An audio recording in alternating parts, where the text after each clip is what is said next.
Right. So now let me write the SDP that tests K shareability. Okay.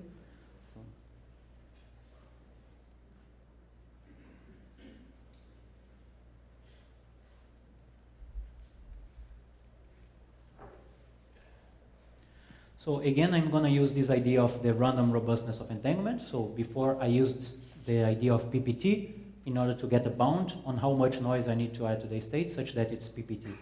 Now the goal will be how much noise I need to add to rho such that it's 2 symmetric extendable, for example. And then,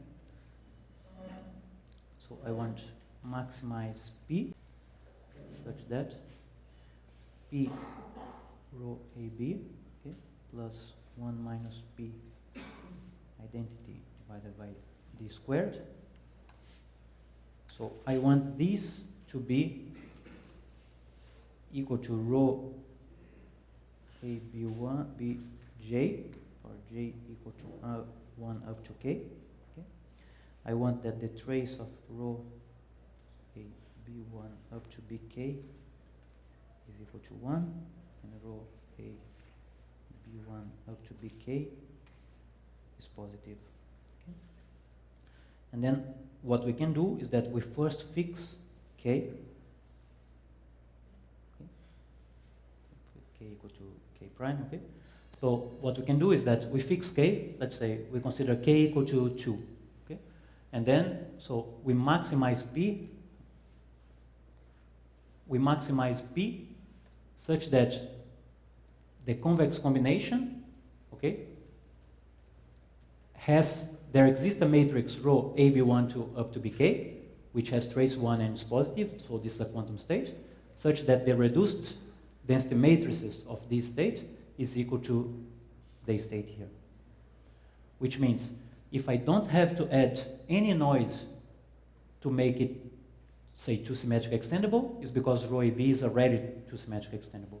If I need to add a little bit of noise to make it 2 symmetric extendable, okay, so it's because it's not 2 symmetric extendable, which means it is entangled. Okay. And of course we can start with K equal to 2, then if it's 2 symmetric extendable, we go to K equal to 3 and K equal to 4 and so on and so on. So what's the problem here is that, so the size, okay, size explodes, no? The dimension is better. The dimension explodes. Okay? So if we have 2 symmetric extensions, okay, so I have a tripartite, so my variable is a tripartite state. If it's 3 symmetric extendable, the variable is a 4-partite state, and the dimension of this thing grows very fast. So this, of course, this has to be the case. We know that detecting entanglement is difficult. Okay, so we know that this hierarchy converges to the true problem. Okay, but we know that the true problem is difficult. So this thing here has to be difficult, and this difficulty appears on the dimension of the variable. But in any case, it's very nice because so it's a series of SDPs that you know for sure that converge to the separable set. Yeah. Right. And the other thing that I would like to say is that actually I can combine both things. Okay, so one question. So can you actually use these SDP tests to prove that the problem must be NP hard to characterize entanglement? So I don't think so, because this is simply one method to solve the problem. Okay. Perhaps this is difficult, but perhaps there is an algorithm that is better than this one. All right. And this, I think, it's even an open question. So I don't know if there is another sequence of SDPs which converts faster to the separable set than this one. Okay. I'm not sure.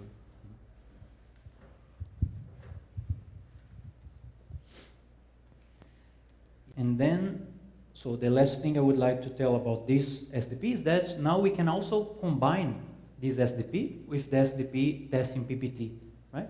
Because what I can do is to add the following variable. I'm going to write it here. So I'm going to say that rho A B1 up to Bk, the partial transposition is positive. Right? So, and yes. Why? Because I know that if the state is separable, it has this extension. And for sure, if I make the partial transposition with respect to any subsystem here, this is a positive density matrix. Okay? So I can impose, not only I know that there exists such a decomposition, but I know that the decomposition is PPT. So I can add this extra constraint here. Oh, sorry, this is not T. Yes, so it's not TA. It's actually the partial transposition with respect to any Bob is positive. Okay, I'm actually adding K constraints, and this helps a lot, believe me. Okay? Yeah, so this is actually the, let's say, the best test of entanglement that I know in terms of computation. Okay, so if you want to test entanglement, so this is the best I know. All right. What time is it? So it goes up until 4, right? Mm-hmm. Okay, so yes, so one thing that I would like to say is that, so geometrically, so we could also make a picture here. So before, remember that I had a set of all states, okay? And then I have a set of separable states. And what is happening here is that, so I have a set of matrices which are 2 symmetric extendable, and then I have a set which is 3 symmetric extendable, and then I have a set of any k. Okay? What's happening here is that I have several relaxations of the separable set, which goes closer and closer to the actual separable set. And for k going to infinity, it actually converges to the separable set. And what's important is that we can characterize each of these sets with an SDP. So this is the idea behind the method. Okay. So just to understand, so the algorithm work in the sense that if there is a J for which P is lower than 1, then we are sure it's entangled. Is yes. that okay? Yes, okay. Exactly. So, but it may happen that you test for k equal to 2, you find p equal to 1, k equal to 3, p equal to 1, and then you have to grow the problem. So, does the relaxation for PPT condition compares at all to the relaxation for 2 extendability, or? So, if the relaxation for PPT, how it compares with this one? Yes, if it is worse than k equal 2, or if it's in between somewhere, or if it cannot be compared. No. Let me see if I remember.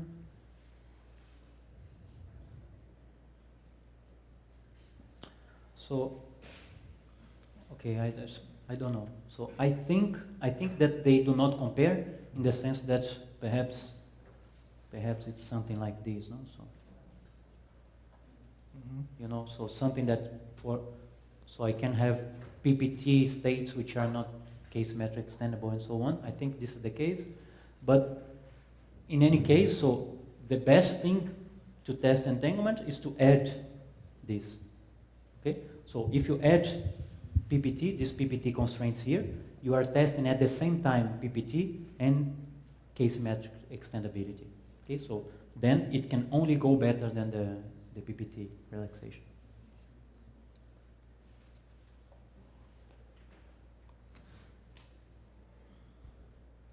But I must say that I'm not completely sure. I would need to check. So one thing that I want to do is again an exercise here. So an example or exercise, which is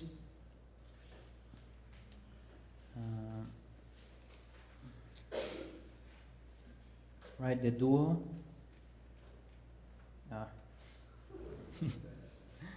Dual of the random robustness of NPT entanglement.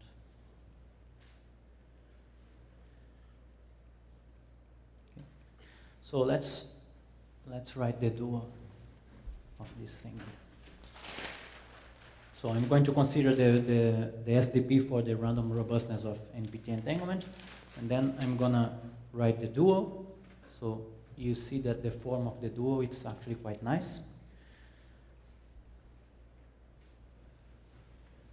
Maybe I should write the primal there.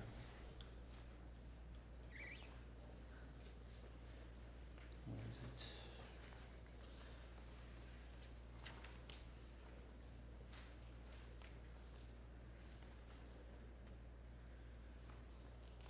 Yes, okay. I think I know by heart. So I'm going to write the prime of the random robustness of NPT entanglement, which is, so maximize P such that I have that rho P times rho plus 1 minus P times identity over D squared. So the partially transposition of this is positive. Okay? This is the dual, this is the primal. So let me write the dual of this thing here.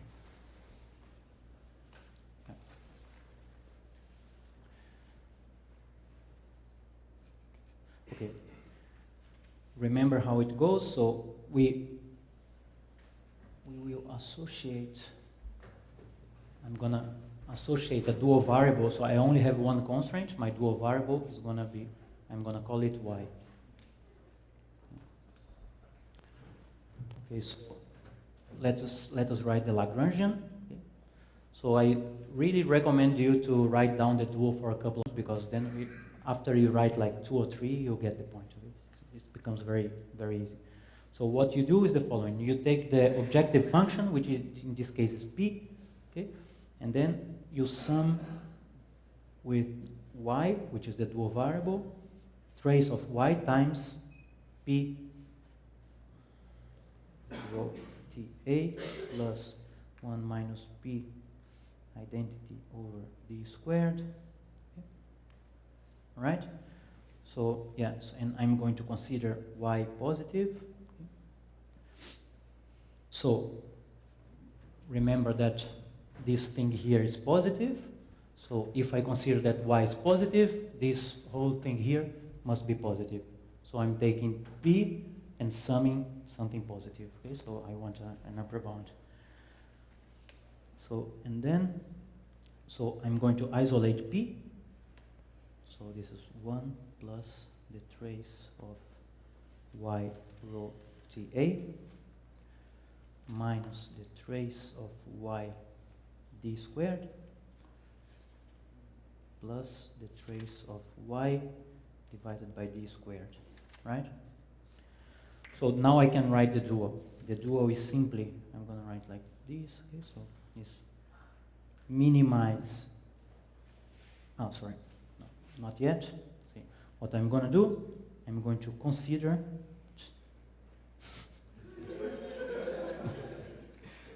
so,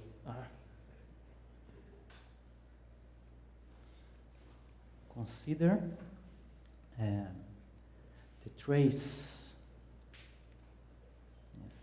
I want to consider the trace of y divided by d squared equal to 1 plus the trace of y rho Ta. Okay? So I'm going to consider, I'm going to make this thing here equal to 0, so it becomes independent of this variable p. Okay? And then the Lagrangian becomes simply the trace of y divided by d squared. Okay. Now the idea is that I'm going to minimize the Lagrangian given this condition and this condition. And this is the dual. So the dual is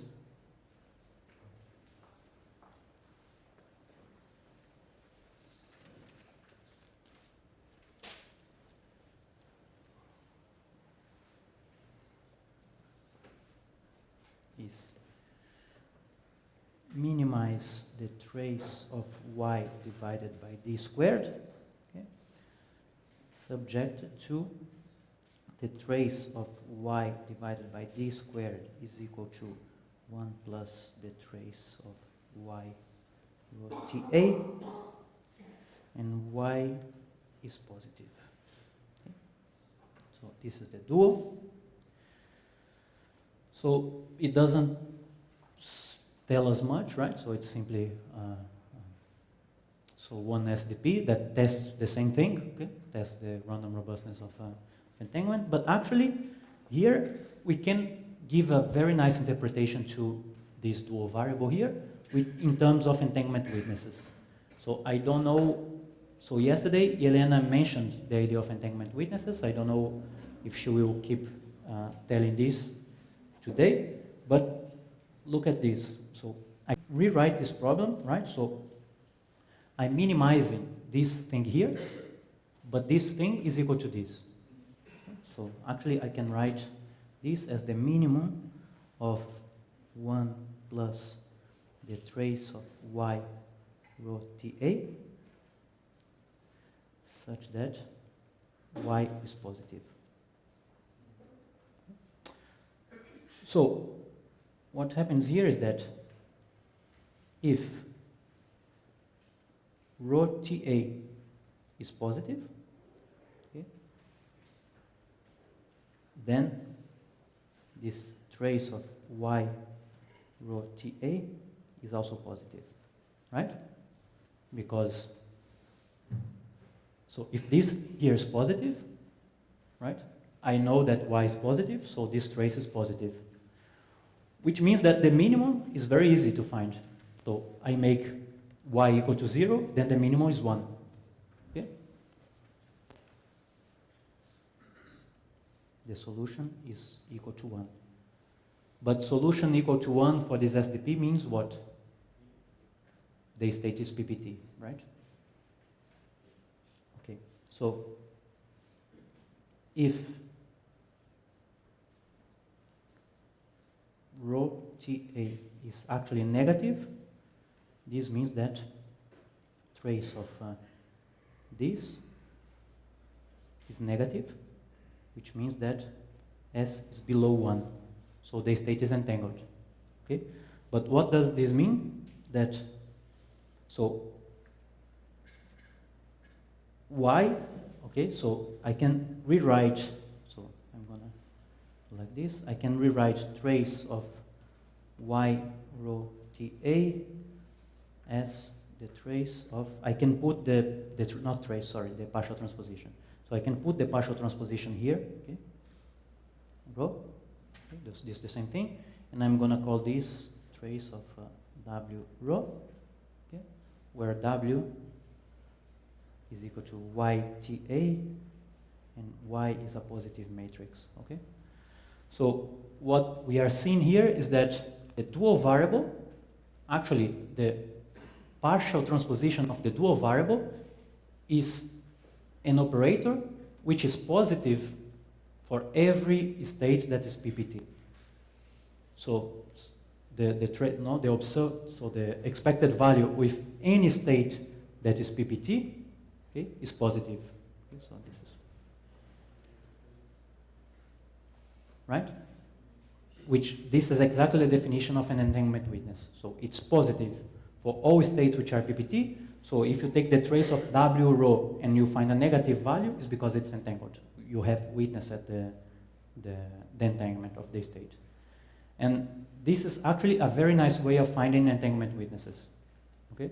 So, for example, if you don't know the state that you have in the lab that you are producing, what you do is, so suppose that you think you have a given state, but you are not sure. So what you do, you run the SDP for this state, this reference state, the dual variable gives you an entanglement witness, and you can go to the lab and measure this entanglement witness and see if you get a violation. Okay? So you can use this as a method to obtain entanglement witnesses. There was a question. Sorry, I think maybe you mentioned something about this yesterday, but I didn't get what you did in passing the transposition to Y.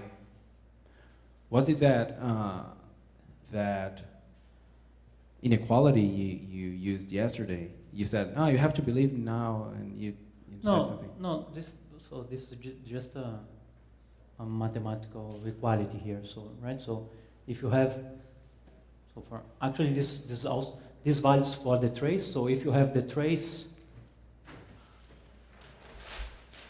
well, it's related to what we had yesterday. But so this is a mathematical statement here. So if you have a trace of two matrices, and you take the transposition of this matrix, this is equal to the trace of A transpose times B.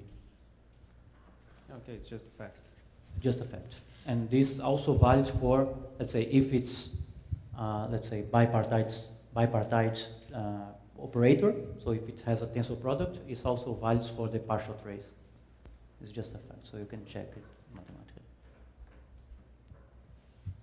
So this also means that if I try to write the Lagrangian for the extendability STB, the dual function for the constraint will be the partial transpose 2. It's going to be what, sorry? The partial transposition 2. No. If you make the dual, so if you have the primal of the K symmetric extendability, right? So this is your question. So the dual of this is going to give us witnesses for K symmetric extendabilities. So it will give us an operator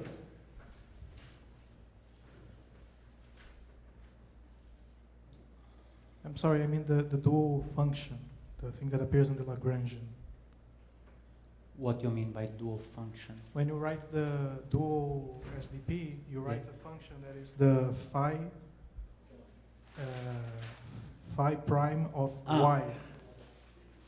So I want to know. So this dual map. Yes, so the dual map is partial transposition. The dual map of what? Of the constraint for the extendability. I mean, if you have a constraint which is given by partial transposition, the dual map will be partial transposition. Yes. Okay. So this is actually, this is related to his question. So this is exactly the dual map. So here the map is the partial transposition. What's the dual map of the partial transposition? Partial transposition as well. I just passed the map from B to A. So now your question is, what's the dual map of the constraint of two symmetric extendability? So my answer is, I don't know, but so we can simply write down and you see which map it is. Okay. I don't know if there's any meaning for this map.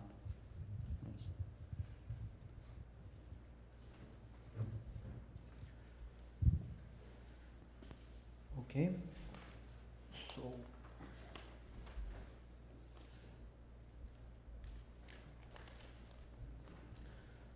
right, so we have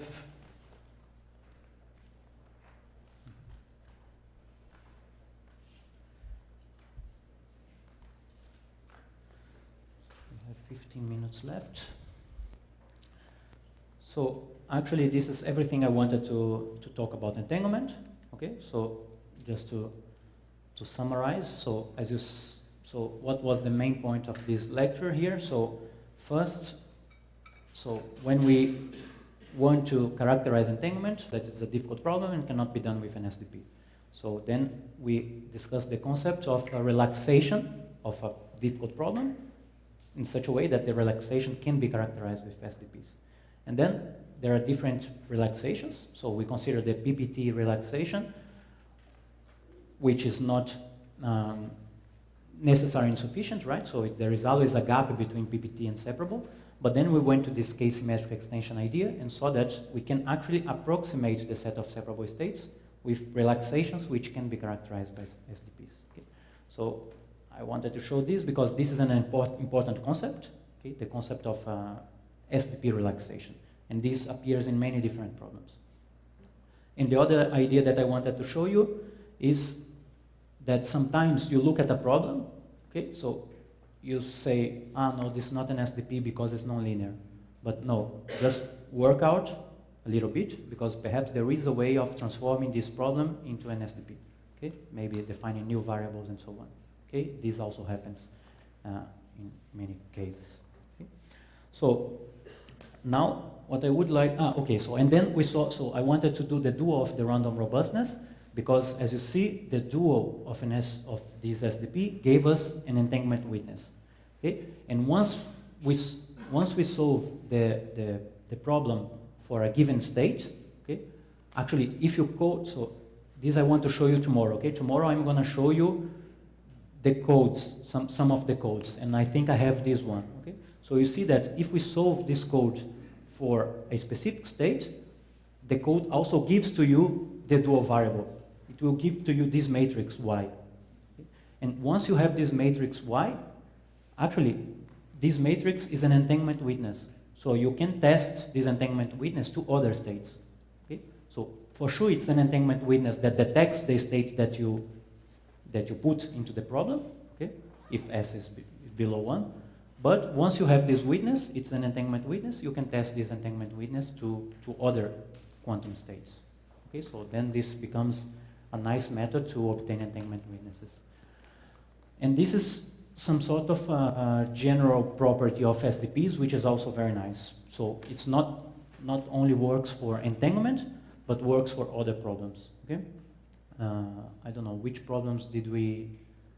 okay, so for example, we saw this problem of the fidelity estimation, right? I make some measurements, obtain some observables. I would like to estimate the fidelity between the states. Okay? So the dual of this problem gives you a witness, that witness fidelity. Okay? So the let's say the trace of rho times this witness, the value of this is a bound to the fidelity between rho and the reference state, and for any state. Okay? So it's also witness for fidelity. And then, so if we have time, we are going to talk about steering and non-locality. So the dual of steering gives steering inequalities. The dual for testing non-locality gives us Bell inequalities. Okay? And this is pretty general. So, okay, so we only have 10 minutes, so I only want to ask you, what should we do tomorrow? So my plan, so I'm pretty happy already with this, because I showed you the structure of SDPs and the dual, and applied it to a concrete problem, which I think that kind of summarizes what you need to know to apply SDPs to different problems. So then we have a couple of options. So let's see which option fits better to you. Okay? So it's going to be a vote. So one thing that I really want to show you are some codes. Okay? So this I'm going to show you for sure, because everything we did here was like written, but actually SDPs, they make sense if you really go to the computer, write them, and then you see what happens. Okay? So this I want to show. The other thing that I plan to show is other types of quantum correlations. Okay? So here we saw entanglement. I could show you quantum steering.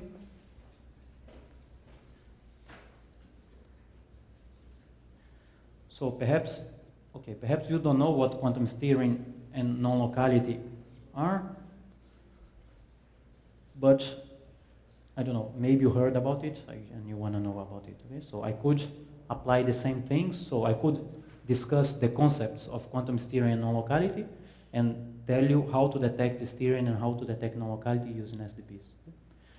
So the other thing that we could discuss is how to deal with experimental errors. Okay? So what happens that, usually you go to the lab, let's say, suppose you make tomography, okay, of your state. So it's not the case that you have the density matrix, like beautiful density matrix like this. Every measurement that you make, there is an error for this measure. Okay? So actually every element of your density matrix will be given by a number plus or minus something. Okay? So there will be an error. So how to deal with these errors here? this SDP, because I cannot put in my SDP find the random robustness of this state plus or minus something. Okay? So with plus or minus elements. So how to deal with this? There are several things. And another thing that we can possibility is our other problems. Okay? Problems, and in particular, I could talk about. So okay, here we only talked about quantum states. I could talk a little bit about quantum measurements.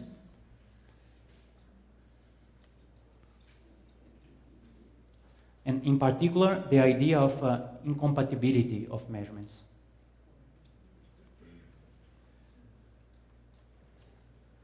Okay, so we know that measurements in quantum mechanics, they are incompatible in the sense that there are observables that we cannot measure at the same time. Okay, for example, observables that do not commute. Okay, we cannot obtain information about the two observables at the same time. We either measure one or measure another one. Okay, so and we can characterize if two observables are incompatible or how much incompatible using SDPs. Now, let's vote. So this I will do. Okay, for sure. So I think we should make, I don't know, an ordering of this. Okay, so let's see. So I'm going to put these two together. Okay, so quantum mystery and non-locality. Who wants to listen about this tomorrow? Whoa, yes, quite a lot. So experimental issues. Yeah, only the experimentalists. Yes, and then so this incompatibility of measurements. Oh, these two are quite even. What should we do? Again, so experimental errors. No, okay, so this is number one for sure, this is number two. Okay, so let's list, because so I will start with this. So I will start with this and go to this. But if we have time, I can talk about this. So let's see. Which one is 3, which one is 4? So experimental errors and incompatibility of measurements. Yeah, so this is 3 and this is 4. Sorry, experimentalists. So anyway, so if those interested in experimental errors would want, I can come here in one of the coffee breaks or something, and we can discuss in the board. Okay? Cool. Okay. See you tomorrow. Thanks.